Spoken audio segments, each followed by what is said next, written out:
अंधविश्वास में डूबे विचित्र उपचारों से लेकर आज भी उपयोग में आने वाली सर्जिकल प्रक्रियाओं तक, यह प्राचीन मिस्र में उपचार की आकर्षक दुनिया है।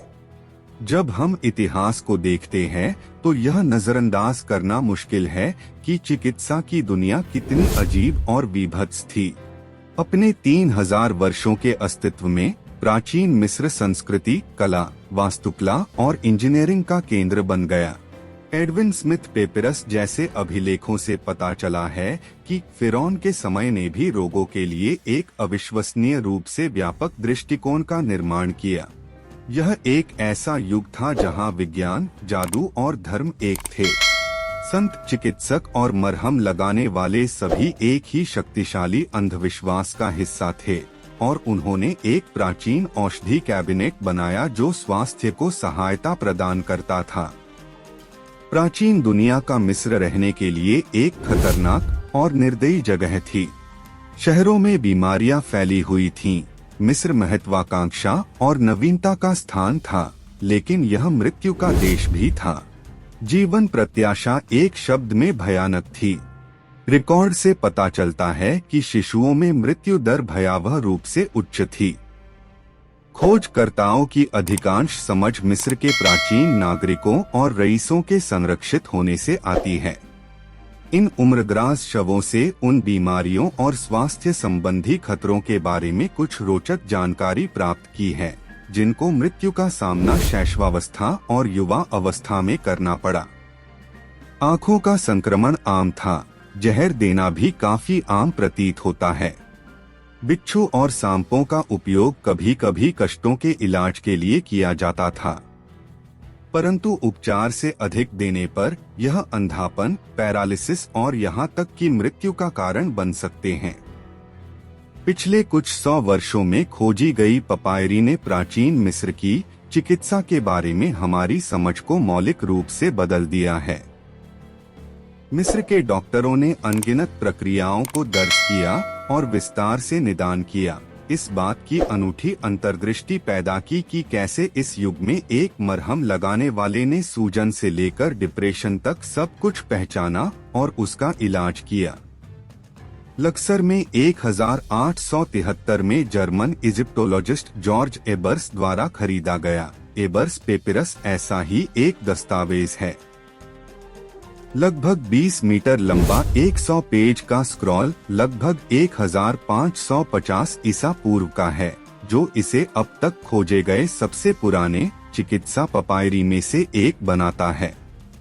एक अन्य प्रारंभिक चिकित्सा दस्तावेज ब्रुगश पपीरस 1300 से 1200 ईसा पूर्व एबर्स को समान जानकारी प्रदान करता है। एबर्स पपायरस में विभिन्न प्रकार की बीमारियों और विकारों के लिए 700 से अधिक उपचार शामिल हैं। इसमें हृदय के अविश्वसनीय रूप से विस्तृत और सटीक विवरण के साथ साथ रोग पैदा करने वाले राक्षसों को दूर करने के लिए मंत्र शामिल हैं। मिस्रवासियों ने सही पहचाना कि हृदय शरीर की रक्त आपूर्ति के केंद्र में है। पपायरस यह भी कहता है कि हृदय शरीर के चारों ओर 4 अलग अलग तरल पदार्थों रक्त, मूत्र, आंसू और वीर्य को पंप करने के लिए जिम्मेदार है, ठीक उसी तरह जैसे मध्यकालीन डॉक्टरों का मानना था कि शरीर बहुत समान हास्य से बना था जो संतुलन पर आधारित था। लंबी नील नदी प्राचीन मिस्र की जीवनदायिनी थी। इसकी निकटता के कारण शुरुआती फिरौन सहारन वातावरण में स्वस्थ फसलें बो सकते थे, जबकि डेल्टा के दलदली भूमि, छोटी नदियों और सहायक नदियों की एक श्रृंखला जो भूमध्य सागर में बहती थी, को सबसे कृषि प्रधान और उपजाऊ में बदल दिया। और फिर भी यह मिस्रियों के लिए जीवन देने वाले खजाने के रूप में एक बड़ा खतरा साबित हुआ।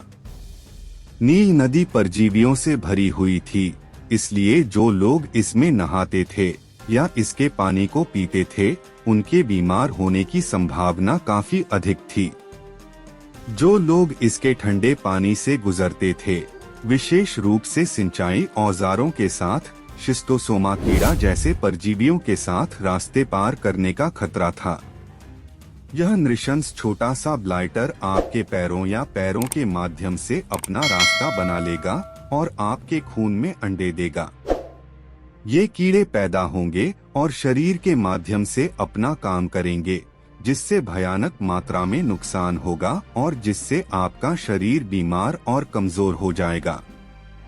मिस्रियों ने संभावित सर्जरी के मामलों को 3 अलग अलग श्रेणियों में विभाजित किया: उपचार योग्य, प्रतियोगिता योग्य और अनुपचारित। सर्जरी प्राचीन मिस्र की चिकित्सा पद्धति का एक उन्नत हिस्सा बन गई, क्योंकि उनके विकास के इस चरण में अन्य सभ्यताओं के विपरीत मिस्रियों ने पहले से ही एक मजबूत लिखित भाषा विकसित कर ली थी।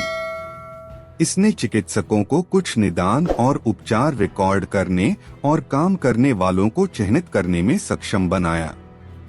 मिस्रवासी हड्डियों को स्प्लिंट्स से ठीक करते थे और बड़े खुले घावों और त्वचा की जटिलताओं को सिल देते थे। वे आश्चर्यजनक रूप से पट्टियों के उपयोग में बेहद कुशल भी थे। प्रथाएं भी एक ऐसी प्रक्रिया पर निर्भर करती हैं जिसे सिंपैथेटिक मैजिक के रूप में जाना जाता है। अंधेपन को ठीक करने के लिए एक सूअर की आंख का उपयोग इलाज के हिस्से के रूप में किया जा सकता है, इस उम्मीद के साथ कि जानवर की दृष्टि रोगी के पास चली जाएगी। प्राचीन मिस्रवासी विभिन्न प्रकार की बीमारियों और व्याधियों के निदान की अपनी क्षमता में काफी उन्नत थे।